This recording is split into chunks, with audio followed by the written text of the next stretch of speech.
Hey everyone, my name is Nick DeStasio. I'm here to explain my case for being your next marketing agency. Obviously, recently the NFL has had some issues with domestic violence. Most recently, the Ray Rice incident. He was seen hitting his fiancee, carrying her out of an elevator. He's since lost all his sponsorships and endorsements, and just become another one of numerous examples of domestic violence case in the NFL. Uh, the league initially levied a 2-game suspension before the footage was released, and afterwards suspended him indefinitely after the proof was seen. What did the commissioner do right and wrong in that incident? Well, what he did right was to suspend a player for domestic abuse due to its harmful effects on the image of the league and just because it's wrong. What he did wrong, however, was initially only suspending him for 2 games. You got an accusation like that, you can't just kind of sweep it under the rug. You got to take charge there. And consistently giving players accused of these criminal acts a free pass, more or less. How he can improve? Just be a little more strict or unforgiving when punishing players. Yeah, a star athlete's going to be out for a while, but this could lead to added hype for his return, and I'll talk about that later. A little analysis, some strengths that the league has been able to do is just their ability to sell tickets and get ratings despite all these off-field issues. However, a bit of a weakness is the amount of players who get into legal trouble. This leads to an outcry from fans and sponsors, and that is the biggest problem. Some opportunities we can work with, though, is working with organizations associated with preventing things like domestic violence and substance abuse, using them to get their message out and help the league's image as well as getting the players on the right track. But a little risk is losing fans due to the lack of discipline that we've had in the past. It's something we have to take care of, but it's not something that can't be fixed. Impact marketing-wise, ultimately, over time, fans are going to be drawn away from the league due to the indifference, more or less, to these issues. Less fans leads to less ticket sales, less merchandise sales. More sponsors will begin to break ties with the league.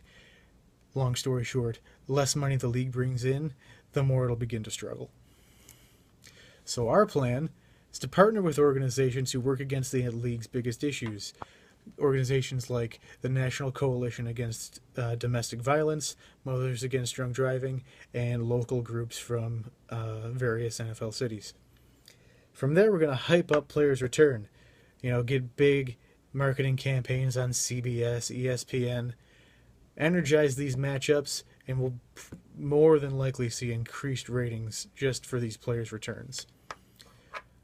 Then we're going to work with the current league sponsors on ad campaigns: anti-domestic violence, anti-drinking, anti-aggravated assault, all that.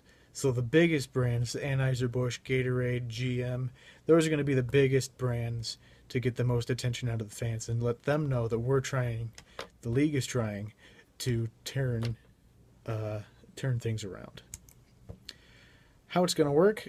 We're going to do all this through TV commercials and radio ads. We'll get players some airtime with the organizations that we partner with, have them spread the message that we're trying to turn things around and that these criminal acts need to stop.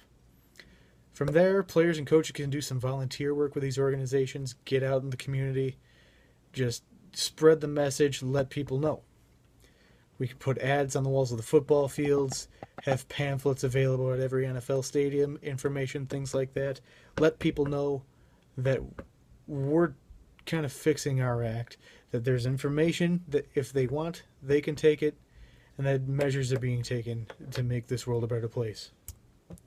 A little bit of the marketing mix here, what our product is, obviously the NFL and its players. It's the price of it, a little bit of a cost to the consumer, just a brief loss of their favorite athletes, but that's going to come back when we hype up their returns. It's going to take place, obviously, in the United States. I think it's going to be a huge deal. All 32 NFL teams are going to be on board with this. And we're going to promote it through TV and radio ads with the players and coaches, have pamphlets available, have organizations active with our teams, and that was just a little bit of a review. Why it's going to work? Well, awareness campaigns have shown to have a lot of success. You know, you got New York quits smoking, anti-smoking campaigns, the drunk driving campaigns, things like that. But it's important to have these messages relate to people. So say, you know, parents, kids, if they can tell that their kids are being affected by this, it's going to be a huge message sent to them. And then another one, seen in the slideshow here, a woman pretty badly beaten in the white and gold dress that was so popular on social media. You can make these things relatable to pop culture so people can relate to them. They understand it. It's not so much just an awareness campaign. It's something that they'll feel. And the biggest thing that'll probably work is providing resources and support. You can't just say something and hope it works. You got to back it up. You got to have something that'll make people want to take the help. And that's the biggest thing we can provide. This is going to help teams, but they need to take part as well. You know, with the Greg Hardy situation just a few months ago, Jerry Jones kind of swept it under the rug. He backed his guy, but that's not always the best thing you can do. You gotta understand the situation, and you gotta give the guy his punishment. So ultimately, owners, players, they all have to cooperate in this. Then seeing teams doing the right things will leave a better impression on fans. They'll understand that teams are trying to make at least get their players in line and make them understand that they can't do whatever they want. Yeah, they're big shots, but the world isn't theirs. And the biggest thing a player's got to do is just come clean. You know, if you do something wrong, just admit it. Everyone makes mistakes, but, you know, you're looking at like a Lance Armstrong situation. Yeah, it took him a while. He was doing a little dancing song, but ultimately he came clean and took his punishment. Lost a lot of trophies and things like that. But then you look at Alex Rodriguez. It took several legal battles for him to finally come clean to the biogenesis situation, and that's not something that we can allow to happen anymore in this league. The league's image overall, however, has not been too great. You know, you got 21 out of 32 NFL teams having a player charged with domestic violence alone just in 2012. You got offenders like Ray Rice, Tony McDaniels, Brandon Marshall, Santonio Holmes, huge names. Kids look up to these guys. They can't be seen, doing things to people, committing crimes and things like that. We got to do something about it, and we got to improve the league image, and I think that's something we can do.